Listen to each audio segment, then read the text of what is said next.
Takulandirani ku AMTV Malawi kuchimake kwa nkhani zenizeni. Ngati nkhani imeneyo kuno kulibe, dziwani kuti nkhani imeneyo ndi yabodza. Amainda abambo mundilole kuti ndinene kuti maulemu akhale m'malo mwake koma masana abwino kwa tonse. Lero tabweranso kuti tifotokozerere kuti ulendo wathu tikuyenda bwanji pamene tikumalizatsi akunikiridwa komanso akukonzedwa kuchokera kuma polling stations kupita constituency tally center, district tally center mpaka kudzafika kuno. Mene mati 9 koloko mmawa lero ndiye kuti katundu yense tinali kuti tanyamula kuchoka kuma polling stations kupita kuma console athu amene alipo 36 kusonyeza kuti zimenezi zili motero.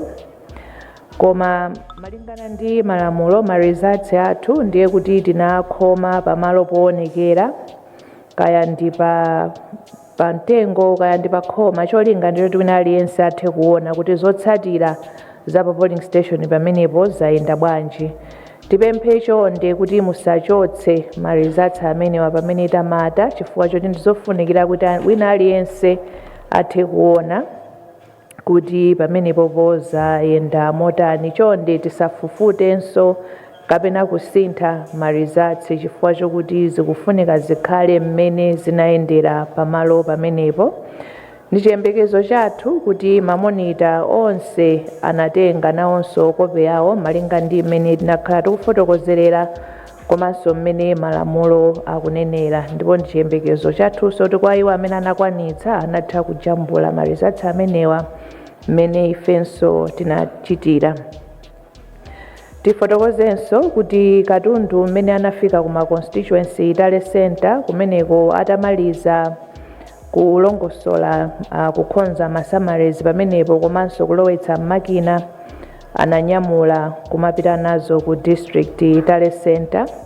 Iyi ndiye kuti ndi ndondomeko yathu yachiwiri mu ndandanda wa ndondomeko zimene tili nazo kuti zotsatira zidzafike kuno ku national tally center.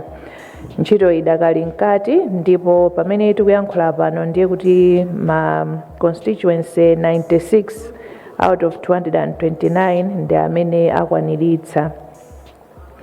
Komanso amene afika kale ku district tally center ndiye kuti kumenekonso ntchito yayamba kuti akulongosola ma results pamenepo ndi kuwalowetsanso mu system kuti zizafike kuno.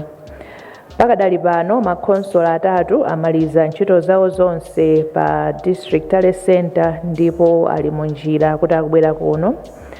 Pachifukwa cha chitetezo kuti tisamalire katundu athu ndi anthu athu sitifotokozera kuti ndi ati amene anyamuka koma tikutsimikizireni kuti zili motero ndipo akafika kuno muonanso akufika pokhala ulendowo akulunjika kuno. Ndondomeko yonse ya mmene ntchito ikuyendera ndi mmene tikuonetsera ndipo mukhala ndi mpata ndithu kuona tebo imene titaonetsere kuti muzitha kutsatira ndandanda mmene tikuyendera komanso tikamakhala kuti tikusuntha ndi kuti tizikhala tikupanga update tebo imene kuti tonse tiyende limodzi. Timafuna titsindike kuti commission simaulutsa ma results amene sanatsimikizirike. Pachifukwa cha chimenechi ndiye kuti ifeyo sitilengeza kuti kodi zotsatira zili pa zotani kufikira pamene commission ikhale ndi mpata kuwunikira ma results amene talandire pamanja komanso ma results amene talandira kudzera makina amene kumenekunso ntchito ikuyenda ndithu tidakalandira. Tifotokozere kuti ma results apamanja akafika ndiye kuti tidzayamba kuwunikira kuyamba ndi chisankho cha president kenako cha mphunga nyumba ya malamulo kenako cha kansala malinga ndi mmene malamulo athu alili. Tikumbutsire pa nkhani ya madandaulo amene wadakafika ndithu ndiye timafuna tikumbutse kuti pali ndondomeko yake yoti titsatire ngati tili ndi madandaulo.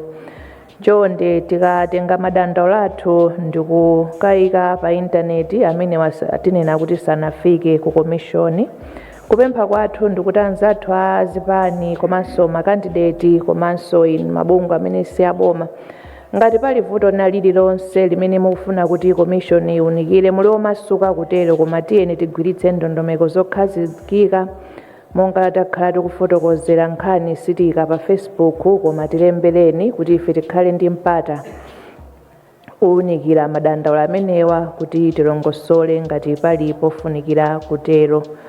Komanso muli omasuka kutumiza email kwa ceo@mek.org.mw kuti ifeyo tiwunikire. Mukatumiza ku WhatsApp kapena mukakava Facebook titsindike apa ndi kuti tinena kuti inuyo simunadandaule fuka dandaulolo sitinalilandire. Ndikuthokozeni nonse chifukwa chakumvetsera kwanu. Ambuye akudalitseni. Osayiwala kupanga subscribe ku channel ya AMTV Malawi.